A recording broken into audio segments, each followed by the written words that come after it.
When you're looking for a new home, size is almost always one of the top things to consider. Of course, there's location, your budget, and how many bedrooms and bathrooms. When it comes to square footage, though, a lot of buyers believe bigger is better, but not necessarily. And I'm going to tell you why in this short video about size, square footage, and value. If you're looking for a new home, you'll probably see in the listing the price per square foot. That can show you how expensive a home is compared with others in the area. But it does not show you the full picture as far as the condition of the property and really a lot of other things. It is a good place to start when you're trying to figure out the real value of a home. When you're building, buying, or selling a house, you're going to look at the cost per square foot. In theory, it's an easy way to compare one house to another, like when you look at those stickers on the grocery store shelf that tell you how much you're paying for an ounce of something.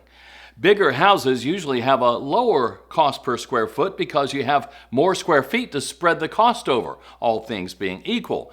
So extra square footage will lower the overall price per square foot. It's easy for home buyers to get excited about seeing a home within their budget that has a lot of square footage. But the number of bedrooms and bathrooms is also very important when it comes to determining the value. Does that home with the big square footage have an awkward floor plan? Does it have wasted space?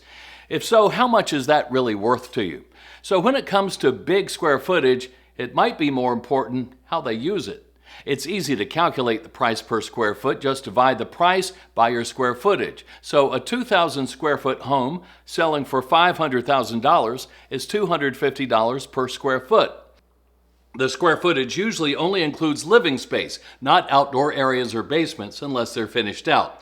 If you only base the property's valuation just on price per square foot, that's not an accurate valuation. There's a lot more to it. Now, say there's a neighborhood where most of the homes are around 2,000 square feet, but there's one home that's been renovated with a lot of extra square footage, and it has around 3,000 square feet. I actually bought a home like that some years ago. It's big, it's spacious, a huge primary bedroom suite. It's updated with upscale features. It's nice. But I know you can't value the home on price per square foot alone. Say the typical home in the area around 2,000 square feet sells for about $550K. That's an average of $275 per square foot. If I apply that number to the 3,000 square foot house, it would come out to $825,000. But it just doesn't work that way. There's nothing else in the neighborhood that's priced that high, and people just won't pay that much if it's the only house in the neighborhood in the price range. The house is worth more than other houses in the area, but realistically, buyers won't pay that much for a home in a neighborhood where all the other houses are worth substantially less.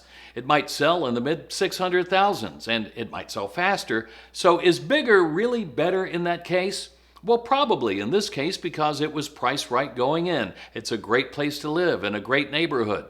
Similarly, if you've over-improved your home with upscale finishings that are more high-end than other homes in the neighborhood, it might help you sell your home faster, but you probably won't necessarily get what you think it might be worth. Something else, one home might have a higher price per square foot compared with other homes in the area because it has a pool or tennis court or a totally finished basement, things that other comparable properties don't have. I used to live down the street from a famous Major League Baseball pitcher. His house was lakefront, mine wasn't.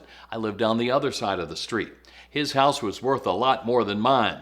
A good real estate agent can help you figure all that out, but an appraiser, of course, can give you a more exact number as to the value of a home. One more thing, instead of the average price per square foot, you can also look at the median price, the middle price point. Half the homes sold above the median, half sold below. It's probably a more accurate way to compare home values, but it still doesn't tell you everything you need to know, especially if you have extremes. So in general, one of the easiest and quickest ways to determine whether a house might be priced correctly or figure out if it's priced high or low compared with other homes is to look at the price per square foot valuation.